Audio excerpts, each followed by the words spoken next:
Last episode में हमने देखा था कि जिनू ने सिलाद और राकान को खत्म कर दिया होता है। फिर वो अपने पापा से मिल जाता है। आगे हमें जिनू के पापा का पास्ट दिखाते हैं कि वो कैसे गेट के अंदर फंस गए थे और कैसे रूलर्स ने उनसे कांटेक्ट किया था। एपिसोड की शुरुआत में जिनू के पापा कहते हैं गेट्स एक ऐसा बड़ा होल जिसके अंदर मैजिक बीस्ट पाए जाते हैं। डंजन बॉस को हराने के बाद 1 घंटे में गेट से बाहर जाना ही पड़ता है, पर मैं नाकामयाब रहा और डायमेंशनल के दरार में फंसा रहा। रूलर्स ने मुझसे कांटेक्ट किया। मोनार्क्स और साथ ही शैडो मोनार्क जो कि जल्दी जन्म देने वाला था, उन्हें रोकने के लिए उन्होंने मुझे अपनी स्ट्रेंथ दी। मेरे पास भागने से कोई भी मतलब नहीं था, ना ही मेरे पास कोई चॉइस थी। मैं रूलर की ओर से उनका मैसेजर बनके उनका एक इम्पोर्टेंट मिशन लेके अर्थ पे वापस आ सकता था। हालांकि मैंने मिशन को कंप्लीट नहीं किया। मैं जानता था इंसानियत के लिए सबसे बड़ी तबाही उस बॉडी से आने वाली है, लेकिन फिर भी मैं बस दूर से देखता रहा। मैं और कुछ नहीं कर पाया। इस दौरान रूलर्स जो शैडो मोनार्क को पूरी तरह से रोकना चाहते थे, उनके दिल में बदलाव आने लगा और आखिर में ग्रेटेस्ट फ्रैगमेंट ऑफ लाइट ने मुझे शैडो मोनार्क को प्रोटेक्ट करने का ऑर्डर दिया। रूलर्स इस बात को समझ गए थे कि मोनार्क के प्लान को रोकने के लिए उन्हें शैडो मोनार्क की एब्सोल्यूट पावर की जरूरत होगी। हेवनली सोल्जर्स के पहले ही ड्रैगन किंग की डिस्ट्रक्शन आर्मी आ सकती थी और सिर्फ शैडो मोनार्क ही है जो उन्हें रोक सकता था। ये बहुत बड़ा गैम्बल था कि शैडो मोनार्क ह्यूमन की साइड होगा या मोनार्क की साइड, पर अभी हमें जवाब पता है, तो इसलिए मैंने तुम्हारी हेल्प की थी। मैंने चाहता था कि तुम मेरी ये वाली साइड देखो। जिनू, क्या तुम मुझसे नफरत करते हो? ये सब सुन के जिनू कहता है हाँ कभी कभी। संगिलवान कहते हैं जिनू मुझे माफ कर देना। जिनू कहता है आप हमेशा मेरे मन में रहते थे। जब मैंने हंटर बनने की शुरुआत की थी, हर बार मैं जब मरने की हालत में रहता था और फिर भी उससे बच के मॉम और जिना के पास जाता था, मैं आपके बारे में बहुत सोचता था। हाँ, मैंने आपसे नफरत की थी, पर इससे ज्यादा मैं आपको बहुत मिस करता था। ये सुन के संगिलवान बहुत ही ज्यादा भावुक हो जाते हैं। आगे जिनू उनसे कहता है आप बताइए क्या आप मुझे, मेरा मतलब हम सबको मिस करते थे? जिनू के पापा रोने लगते हैं और वो जिनू से कहते हैं हाँ, हमेशा ऐसा एक भी पल नहीं था कि जब मैंने तुम्हें याद नहीं किया। भले ही तुम मुझे देख नहीं पाते थे, पर तुम्हें देखना मेरे लिए खुशी लाने के लिए काफी था। आगे हम देखते कि जिनू के पापा खड़े हो जाते हैं और जिनू को गले लगा लेते हैं। फिर वो उससे कहते हैं तुम काफी बड़े हो गए हो और बहुत अच्छे बन गए हो। हम देखते कि जिनू भी रोने लगता है। तभी संगिलवान डिस्ट्रॉय होने लगते हैं। जिनू अपने पापा से कहता है क्या रूलर्स ने आपको यूज करने के बाद आपके साथ ऐसा किया है? जिनू के पापा उससे बताते हैं उन्होंने बस मुझे मौका दिया था, चॉइस मुझे करनी थी। मैंने तुम्हें प्रोटेक्ट करने का चूज किया और जो कि एकदम सही था। मुझे तुमसे और बातें करने में अच्छा लगता। काश मेरे पास तुम्हारे साथ बिताने के लिए और समय होता। मुझे माफ कर देना, मैं तुम्हारे लिए अच्छा फादर नहीं बन पाया। हम देखते हैं कि जिनू के पापा पूरी तरीके से वैनिश हो जाते हैं। जिनू को बहुत ज्यादा गुस्सा आ रहा होता है और वो जोर से चिल्लाता है। तभी हमें जिन्हा और उसकी मॉम को दिखाते हैं। जिन्हा की मॉम उससे कहती है जिन्हा चलो यहाँ से चलते हैं। पता नहीं किस कारण से मुझे अब ऐसा फील हो रहा है कि हम इस घर को छोड़ सकते हैं। हम देखते कि जिन्हों की मॉम भी रोने लगती है। इन्हें महसूस हो गया था कि संगिलवान खत्म हो चुके हैं। आगे हम जिन्हों को देखते हैं जो कि गेट की तरफ चिल्लाते हुए कहता है मोनार्क्स, क्या तुम सुन रहे हो? मैं वादा करता हूँ कि आज जो कुछ भी हुआ है तुम्हें इसकी कीमत चुकानी होगी। आगे नरेटर बताता है उस दिन शैडो मोनार्क के रोने ने हेवन और अर्थ को हिला के रख दिया। असली जंग की शुरुआत हो गई है। थॉमस आंद्रे की लाइफ को कोई भी रिस्क नहीं हुआ। बीस्ट जिसने 100 से भी ज्यादा सिविलियंस को मार दिया था, अब वो हिल नहीं रहा था। उसकी बस राखी बची थी। आगे हमें जिनू को दिखाते हैं जो कि अपने घर में आ गया था। जिन्हा और जिनू की मॉम दोनों ही उसके गले लग जाते हैं। आगे हम चोई और बेक को देखते हैं।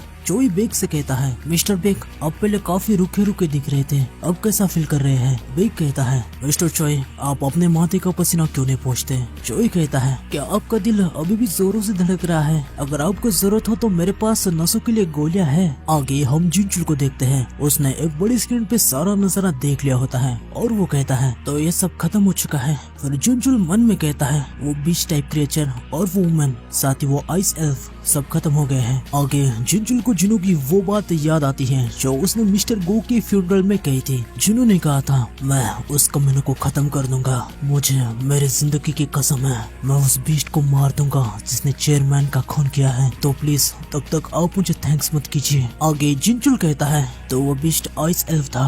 जिनचुल काफी ज्यादा खुश हो जाता है और साथ ही काफी ज्यादा भावुक भी हो जाता है। जाता है। वो कहता है मिस्टर संग तुम्हारा शुक्रिया। आगे हम देखते कि जितने भी तबाही हो गई थी उसे रिकवर करने का काम शुरू हो गया है। हंटर एसोसिएशन ने बताया कि जिन बीच ने अटैक किया था उनकी कोई पहचान नहीं है। तभी हम पर्पल गेट को देखते हैं जो कि ओपन होने लगता है। नरेटर बताता है कुछ ही दिन में नहीं कुछ भी समय में और एक तबाही फिर से आने को है। आगे हम देखते हैं कि पर्पल गेट के नीचे बहुत ज्यादा हंटर्स आ जाते हैं। यहाँ पे लियू जिगोंग भी आया हुआ था।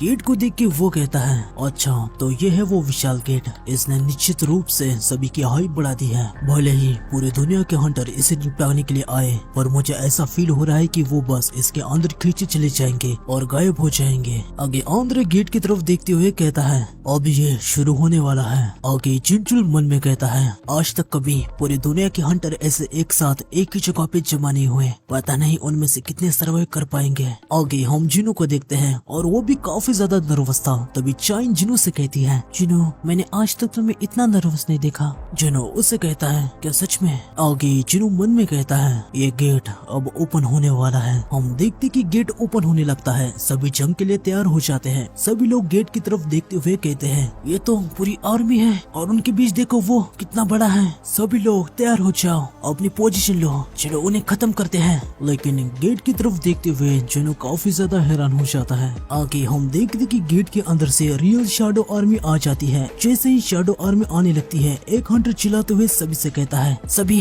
हमला करने के लिए तैयार हो जाओ। सभी अटैक करने के लिए तैयार होते हैं। तभी जिनो कमांडर अथॉरिटी का यूज करके सभी को रोक देता है और कहता है कोई भी नहीं हिलेगा। हंटर्स कहने लगते हैं आखिर चल क्या रहा है हम अटैक क्यों नहीं कर रहे हैं। तभी जिनो कहता है सब खड़े रहो अटैक करना बंद करो। जिनचुल चिल्लाते हुए जिनो से कहता है मिस्टर संग आप ये क्या कह रहे हैं। जिनो जिनचुल से कहता है मिस्टर वो चिंता करने की कोई भी जरूरत नहीं है। जोई मन में कहता है आखिर वो सोच कर रहा है क्या वो ग्राउंड से उन सभी के खिलाफ लड़ने वाला है वो भी बिना किसी लॉन्ग रेंज के अटैक से। आगे हम देखते कि ग्रैंड मार्शल बेलियन नीचे आ जाता है। जिनो उसके सामने जाता है। बेलियन जिनो के सामने नील करता है और जिनो से कहता है ग्रीटिंग्स मेरे किंग ये मैं हूँ ग्रैंड मार्शल बेलियन और मैं आपके लिए प्रेजेंट लाया हूँ। आगे हम देखते कि वापस सारी रियल शैडो आर्मी आ जाती है और वो बहुत ही ज्यादा बड़ी होती है। सारी शैडो आर्मी जिनो के सामने झुक जाती है। ये देख के सभी हंटर बहुत ही ज्यादा हैरान हो जाते हैं और वो कहते हैं ये क्या हो रहा है। जिनचुल भी बहुत ही ज्यादा हैरान हो जाता है और वो कहता है आखिर यहाँ पे हो क्या रहा है। आगे आंद्रे लेनर्ड से कहता है क्या तुम वही देख रहे हो जो मैं देख रहा हूँ। लेनर्ड कहता है हाँ मुझे तो ऐसा ही लग रहा है। ड्रैगन बीस्ट को देख के आंद्रे कहता है उन जैसा एक बीस्ट भी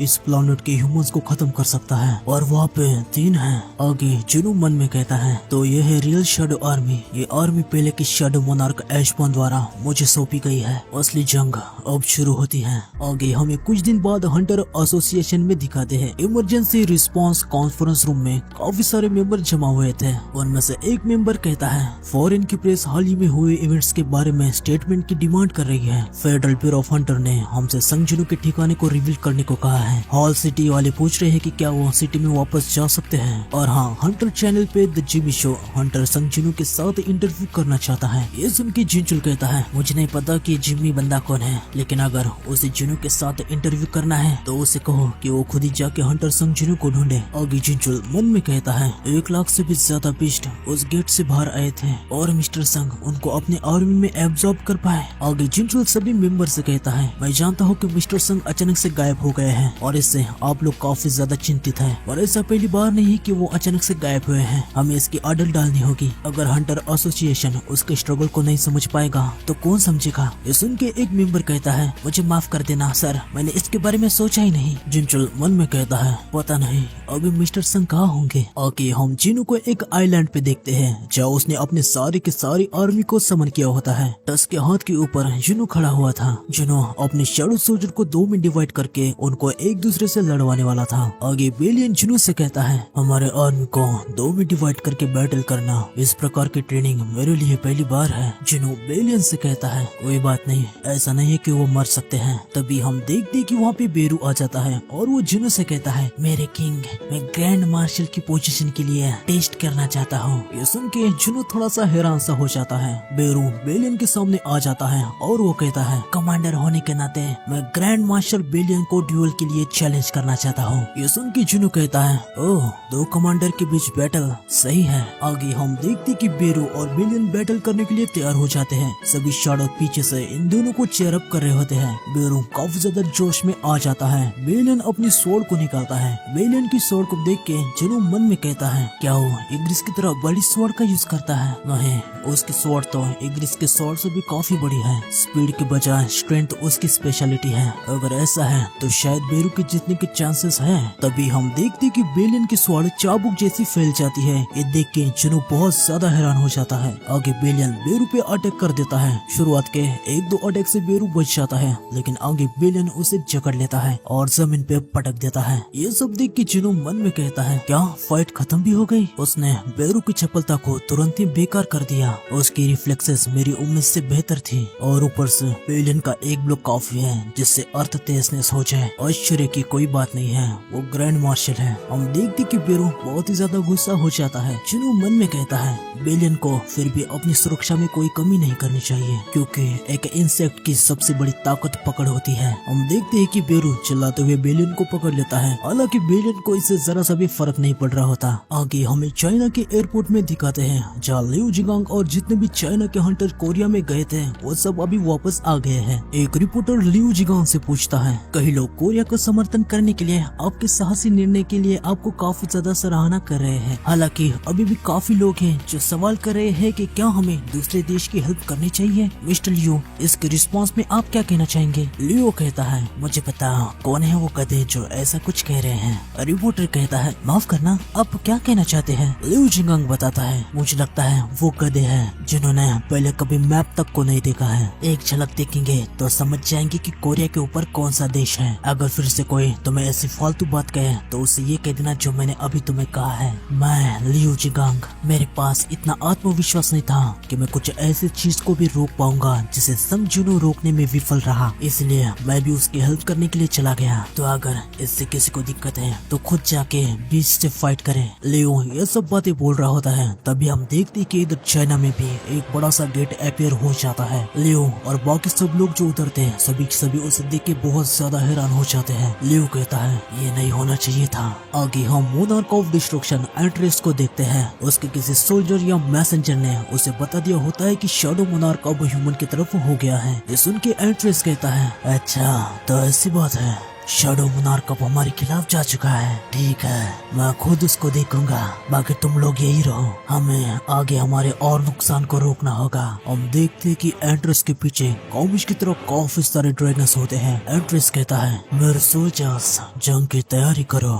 आगे हम बेरू को देखते हैं जो काफी बार बेलियन से हार चुका था। वो जुनू से कहता है, मेरे किंग मैं अभी भी लड़ सकता हूँ। जुनू बेरू से कहता है, बेरू तुम ग्रैंड मार्शल की पोजीशन के लिए इतना पागल क्यों हो रहे हो? बेरू कहता है, क्योंकि मैं आपके साइड में होके फाइट करना चाहता हूँ। यह सुन के जुनू कहता है, ऐसी बात है तो ग्रैंड मार्शल मेरे राइट साइड में खड़ा हो सकता है और तुम मेरे लेफ्ट साइड में खड़े हो जाना। ये सुन के बेरू बहुत ज्यादा इमोशनल हो जाता है और वो रोने लगता है। तभी पीछे से इग्रुस भी जुनू से कुछ कहने के लिए जा रहा होता है, पर जुनू उसे तुरंत कहता है, तुम मेरे पीछे रह सकते हो। जुनू टस्क और बाकी ड्रैगन्स को देखते हुए कहता है, वो लोग वो वहाँ पे क्या कर रहे हैं? हम देखते कि 2 ड्रैगन्स आसमान में फायर करते हैं। तभी टस्क और इसके ऑर्ब का यूज करके उन सभी बहुत ज्यादा बड़ा फायर करता है। ये देख के ड्रैगन्स काफी ज्यादा निराश हो जाते हैं। जुनू मन में कहता है, और इसके ऑर्ब का यूज करना ये तो चीटिंग है। फिर जुनू शैडो एंड्स को देखते हुए कहता है, अब ये लोग क्या कर रहे हैं? बेलियन जुनू को बताता है, वो छोटा सा घर बना रहे हैं ताकि आप जब यहाँ पे आएंगे तो आराम कर सके। जुनू पूछता है, क्या ये बेरू ने करने के लिए कहा है? ये पक्का उसने कहा होगा। बेलियन जुनू से पूछता है, मेरे किंग आपने सोल्जर्स को शैडो में वापस क्यों नहीं बुलाया? जुनू बेलियन को बताता है, मैं उन्हें आराम से सांस लेने दे रहा हूँ। डायमेंशनल के दरार में वो काफी समय से कैद थे। बेलियन अब तुम पहले की शैडो मोनार्क एशबॉर्न को कभी भी नहीं देख पाओगे। क्या इससे तुम्हें दुख नहीं होता? बेलियन जुनू से कहता है, जब रूलर्स ने एब्सोल्यूट बीइंग के खिलाफ विद्रोह किया था तभी से मैं उनके साइड खड़ा होकर लड़ा था, और जब उन्हें डेथ की पावर मिली तो मैं अपनी मर्जी से उनका सबसे पहला शैडो सोल्जर बना था। मैं अनंत काल तक उनके साइड में खड़ा रहा और कभी भी उनके निर्णय में शक नहीं किया। जुनू बेलियन से कहता है, क्या तुम मुझे एशबॉर्न के बारे में और बता सकते हो? बेलियन कहता है, हाँ मेरे किंग, ये एक काफी बड़ी कहानी है। ये तब से शुरू हुआ जब मैं बस एक फ्रूट था जो वर्ल्ड ट्री पे लटका हुआ था। ये सुन के जुनो काफी ज्यादा हैरान हो जाता है और वो बेलियन से कहता है, क्या तुम एक फ्रूट थे? आगे बेलियन बताता है, सारे हेवनली सोल्जर वर्ल्ड ट्री के फ्रूट से ही जन्म लेते हैं। वो ट्री इतना बड़ा है कि इस पूरे आसमान को अपने ब्रांचेस से कवर कर सकता है। जुनो कहता है, अच्छा तो ऐसी बात है। तो आज की वीडियो में बस इतना है, मिलते हैं नेक्स्ट वीडियो में। सायोनारा।